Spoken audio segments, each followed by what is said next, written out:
First, God does not exist. But don't worry, what does exist is good, as opposed to evil. So if you believe in God, you believe in good, and that's as it should be. You are just fine. If you believe in evil, then you probably need a whack on the back of the neck with a big fucking stick.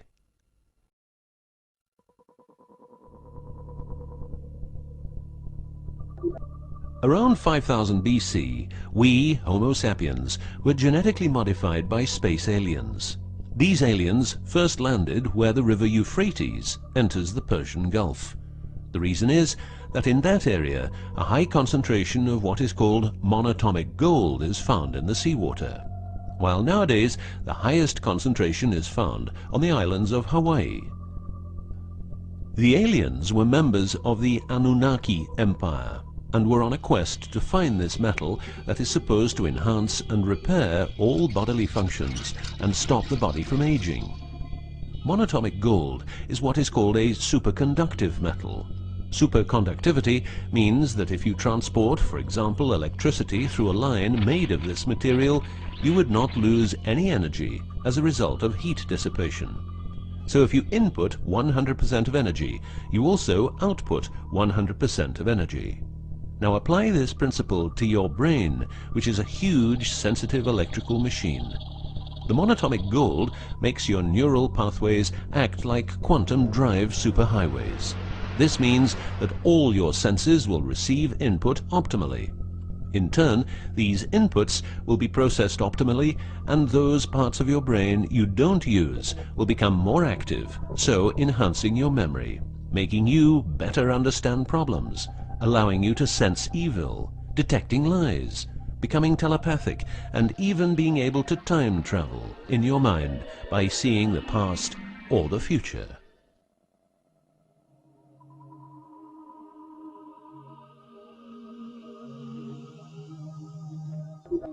So the Annunaki, which is the name of the empire which includes races like the Saurian, or as they are called the Reptoids, the Argarians, or Nordics, because of their human looks, and the Greys from Zeta Reticula, were looking for monatomic gold. This involved enormous effort because it had to be extracted from seawater, or by processing it in such a way that the gold, usually in pairs of 8 atoms per molecule, could be separated into individual particles. In this fashion, the monatomic elements were separated from the multi-atomic cousins. In a similar way, uranium-235 is produced. For the use as intelligent slaves, the Annunaki took a man, let's call him Adamski, and took out a part of a rib. This is because the rib is a part of the human body that can be removed without causing too much damage, and because the rib contains bone marrow, it's a perfect source for DNA. The Annunaki modified the DNA for a better manipulation of the humans and implanted it into a woman, let's call her Mulva. Mulva then had children with Adamski, and their children were, just like Mulva, genetically modified. These humans worked for the Annunaki, but not a lot of humans knew about the Annunaki, and then, for some reason, the Annunaki disappeared. An interesting detail is that the symbol for human DNA resembles the word Yah, which is God, but surely this is a coincidence.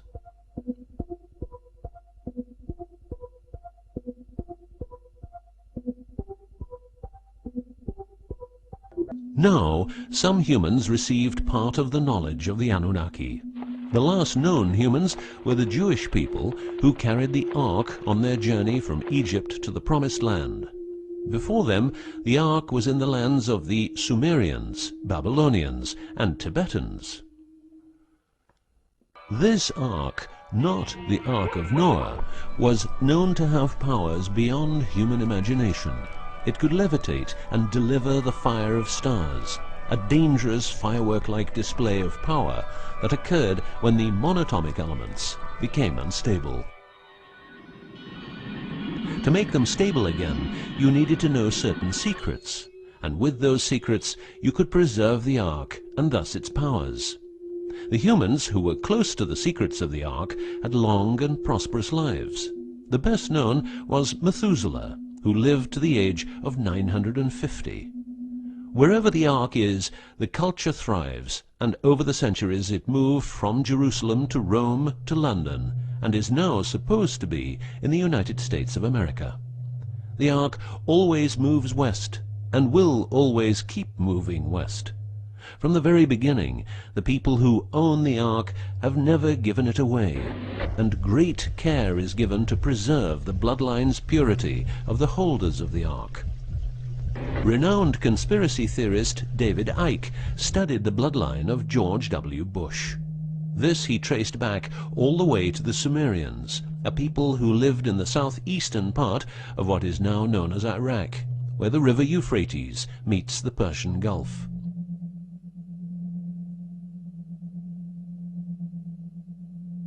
The secrets of the elements of the Ark, scientifically known as ORMs, orbitally rearranged monatomic elements, are nowadays hidden by secret societies that have control over society worldwide.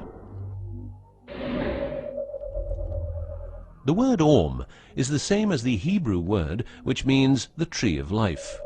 ORMs consist of 8 metals.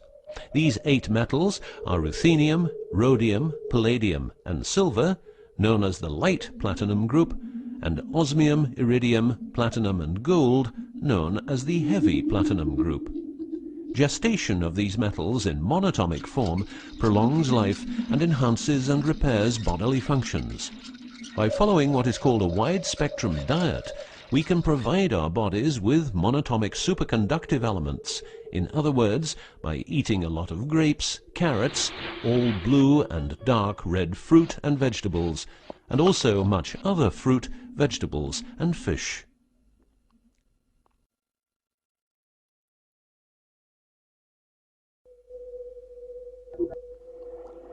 There are countless fragments of footage shot by both Russian and American astronauts, which show the vast number of lights that seem to be attracted by releases of electromagnetic energies by both the Earth and man-made objects such as satellites.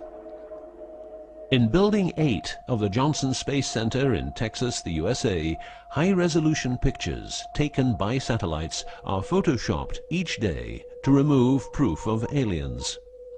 In the film The Secret NASA Transmissions, the footage, it becomes clear that astronauts have grown accustomed to these strange anomalies, and that even in 2000, an unprecedented cooperation between NASA, the Russian Space Agency, and a committee of UFO experts was formed to share knowledge on this subject.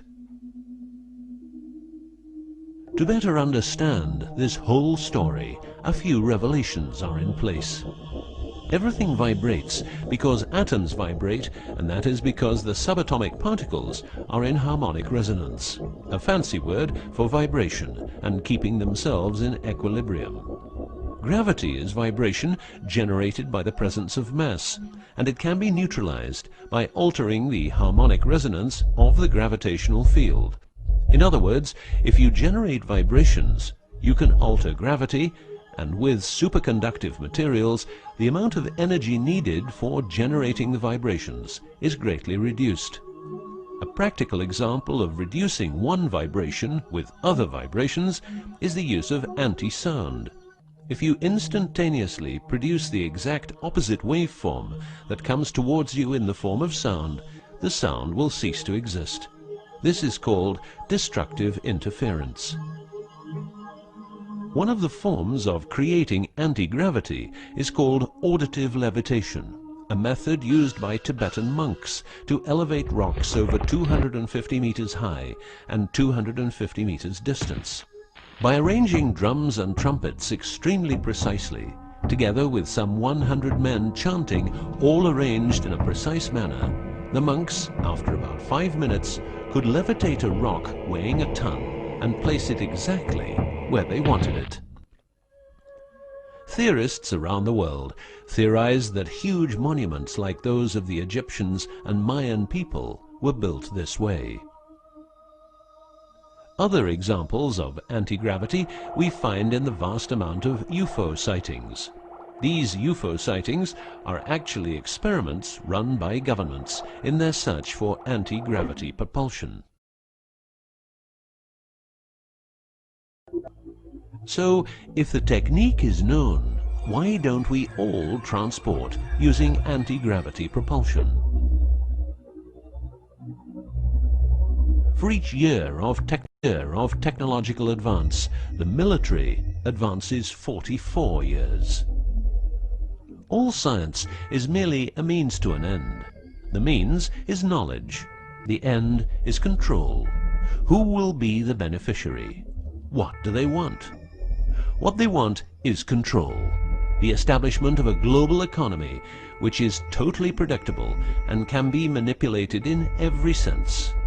Ein Volk, ein Reich, ein Führer. What I am saying is that the vast majority of people is being controlled by the established upper class. I know this is like the plot of a bad movie, but stay with me for a minute. Anti-gravity exists. The ability for everyone to be a genius exists. Aliens exist, and much more efficient ways of producing energy exist. For example, the mighty engine, which produces the same amount of energy as a normal engine, but only using 5% of the fuel a normal engine uses. Or the PAP engine, which, without fuel, only driven by the power of zero-point energy and a small amount of noble gases, can deliver 500 horsepower for a period of 10 years. Or the Maternita machine of the Maternita commune, which has delivered 3 to 4 kilowatts out of thin air for the last 20 years. What would be the consequences for the upper class if they lose their monopolistic knowledge? What would happen to them if people would know about the secrets they're holding for us? If I don't need any more gasoline, what would happen? If I don't need any more electricity or gas, what would happen? If I don't need any more medicines from the pharmaceutical industry, what would happen? In order to ensure their powers, the upper class, some call them the Illuminati, handles a strict agenda. The agenda has the aim to prepare the world for world domination, beginning in the US and Europe. According to conspiracy theorists around the world, this is what they are doing as preparation. By the way, these people are extremely smart and fanatic, extremely rich, and they have tried it before. Then they were called the Nazis.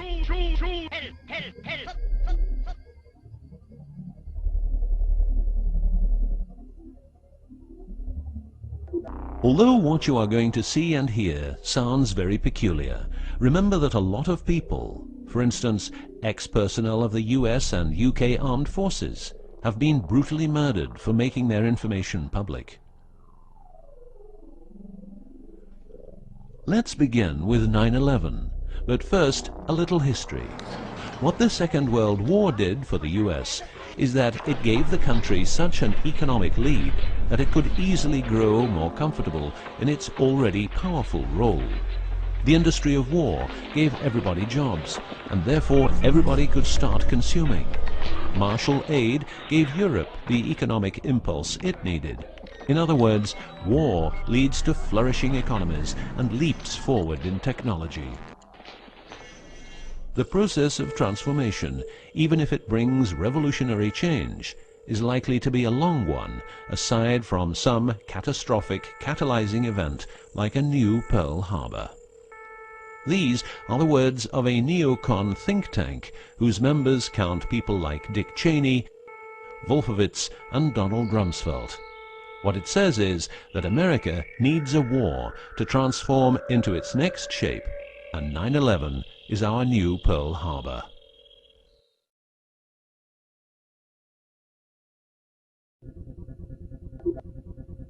In the manipulation of people, one of the strongest weapons is to make people believe someone else did it. What I'm trying to say is that the US government is trying to make the people believe Osama did it. But did Osama do it? Did you know that 6 weeks before the WTC towers collapsed, the owner had a new insurance policy made up, ensuring that the owner, if the towers would collapse due to a terrorist attack, would receive the amount of $3.5 billion. The owner, because 2 towers went down, tried to claim 2 times $3.5 billion, but only received 2.2. What happened to building number 7?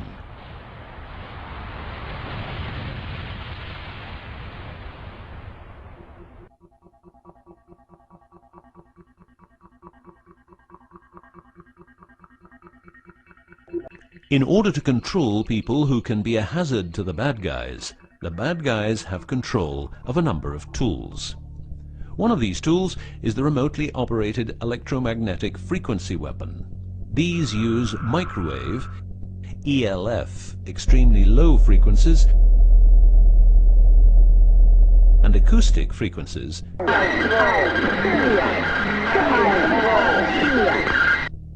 to covertly attack and harass innocent citizens.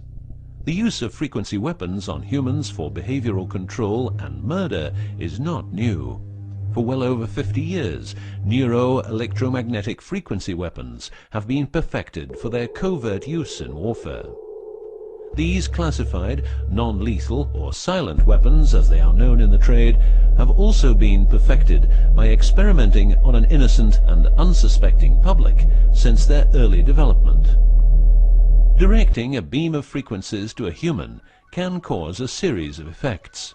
A well-known effect is ELFs, causing nausea, headaches, wild racing heart without cause, sudden violent itching in different parts of the body.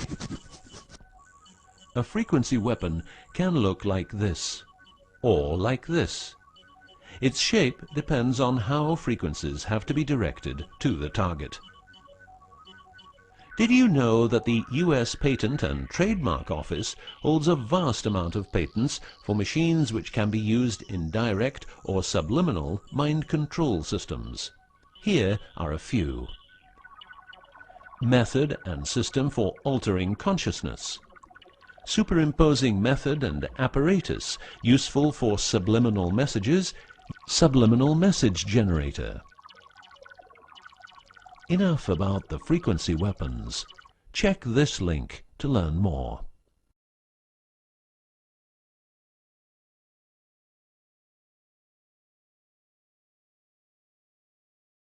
You will realize that to control people, you have to know what they are communicating. So in the 1950s, the UK and USA decided to set up the world's biggest espionage network to make sure all communications between Russians and spies or allies were monitored.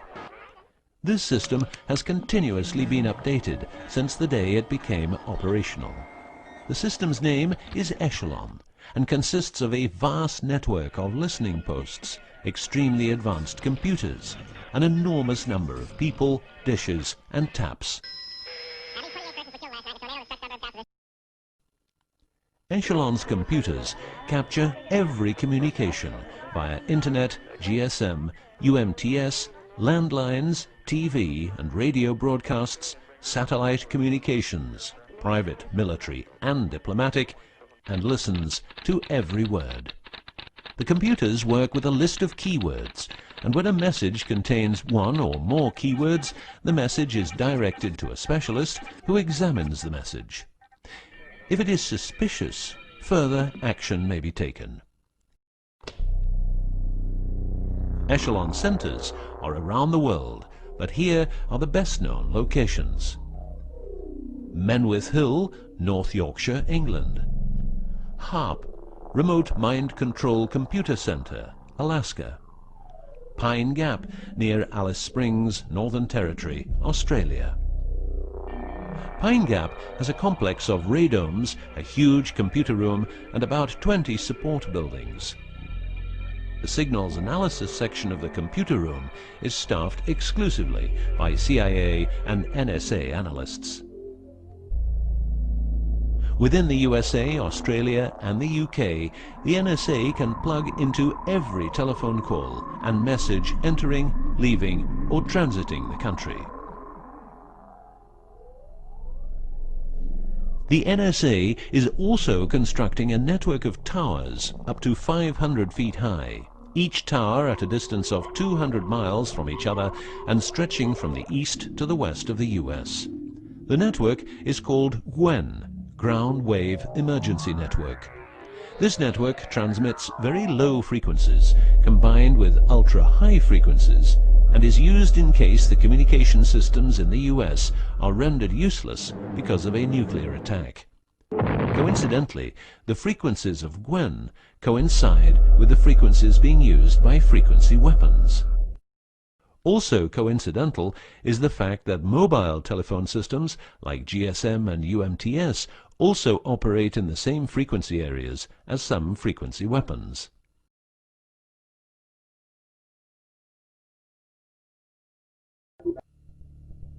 To further prepare for global domination, the secret US government, led by the corrupt holders of the Ark, also known as the Illuminati, or the New Global Union, or the New World Order, or just plain Nazis using the Eye of Lucifer as their symbol, has started building since the 1940s large bases with every commodity you can think of. These bases are basically large cities underground, connected by high-speed magneto-leviton trains that have speeds up to Mach 2. According to Phil Schneider, the black budget is a secret budget that garners 25% of the gross national product of the United States. The black budget currently consumes trillions of dollars per year. Presently, there are over 129 deep underground military bases, or DUMBs, in the United States. These underground bases were built using nuclear-powered laser drills that can drill 7 miles per day. Also, dedicated nuclear explosions were held to create large underground spaces. A lot of contractors work in these places, but never more than 3 to 4 weeks. Always under strict supervision, and before entering a site they are warned that if they talk about what they see, it will cost them their lives.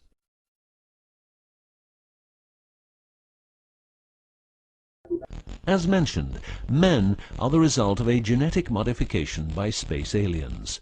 These aliens have been on Earth for a long time and lived in large underground cities all over the world.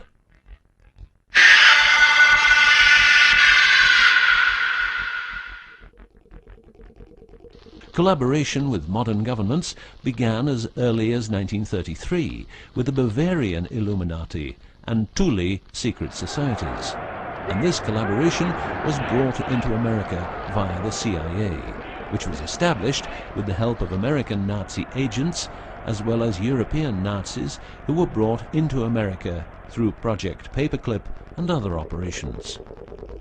It was agreed that the aliens and the upper-class secret government would help each other, as agreed in the 1954 Greada Treaty.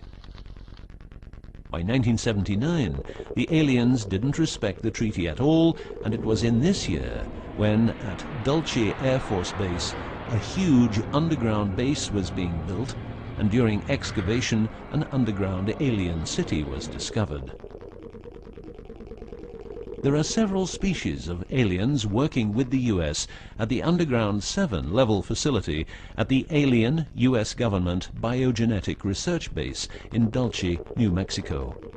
The reason they help the US government is because the aliens need space here on Earth for conducting experiments on humans and storing humans in suspended states for reasons unknown. In exchange, the aliens give the US government technology. Examples of these technologies are stealth aircraft, anti-gravity propulsion, genetic research, quantum technologies, computer technology, biological warfare, medicine, GSM, etc.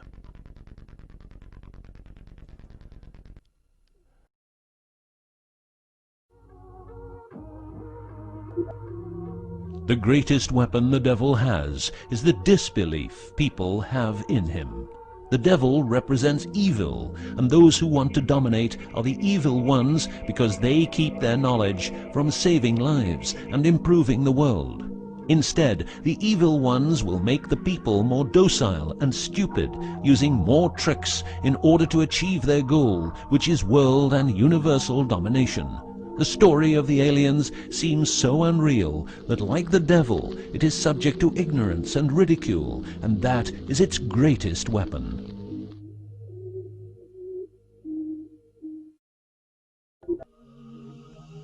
In the past and present, the evil ones have tried a number of methods and products to manipulate people. AIDS, invented by a laboratory in Chicago, Illinois in 1972. It was a biological weapon to be used against the people of the United States. Second, the US government has a Tesla device to generate earthquakes. NASA only landed on the moon once. Almost 90% of drugs trafficking is organized by the biggest secret services in the world, like CIA, NSA, MI5, MI6, and so on. Since the US is in Afghanistan, poppy production has reached an all-time high, and never has there been so much heroin on the market. People who don't need drugs needn't worry. Their needs are covered by the pharmaceutical industry. The global warming story is a hoax. The Earth is warming up, but not as a result of CO2 produced by man, but because the cycle of the Earth is just like it is. Remember that 10,000 years ago, the whole northern part of the world was covered in ice. It's what we call an ice age.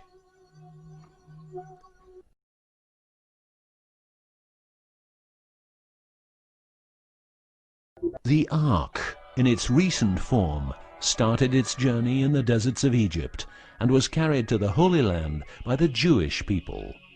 In Jerusalem, the Ark started its journey around the world heading west. Everywhere the Ark has been, one or more obelisks are erected as a symbol of establishment. In the future, the Ark will travel to China, Russia, Iran, until it reaches Jerusalem again, which means the whole world will be under the influence of Lucifer's eye. That will be the moment the Annunaki Empire will settle and rule Earth uncovertly. On many important sites in the world, buildings carrying symbols of Lucifer's return are common. The best-known example is the Pentagon, which suggests a pentagram referring to the Jewish symbolism and the symbolism of the Ark. Another example is the Israeli High Court. It's a building with dozens of satanic and secret symbols. Like the Eye of Lucifer, an inverted cross you can walk on, its numerical anomalies. It was built in exactly 750 days. Used exactly 250,000 stones, all hand-laid, and was funded by the Rothschilds, the founders of the central banks and the World Bank. These buildings celebrate the coming of and will serve as headquarters for the evil ones. From here, every communication will be monitored. The underground cities will then be used as detention camps, where the bodies of resistance people will be converted into soulless zombies. The army of the NWO and its intelligence agencies will be able to track and trace everybody on Earth and influence their opinions or simply dispose of them. Socially, everybody will be watched by their neighbors and friends and mobbed if they have different opinions. The rich, richer and smarter, the poor, poorer and dumber, will support the pyramid with Lucifer's eye on top, as it has always been. This will be the future, and the future is now.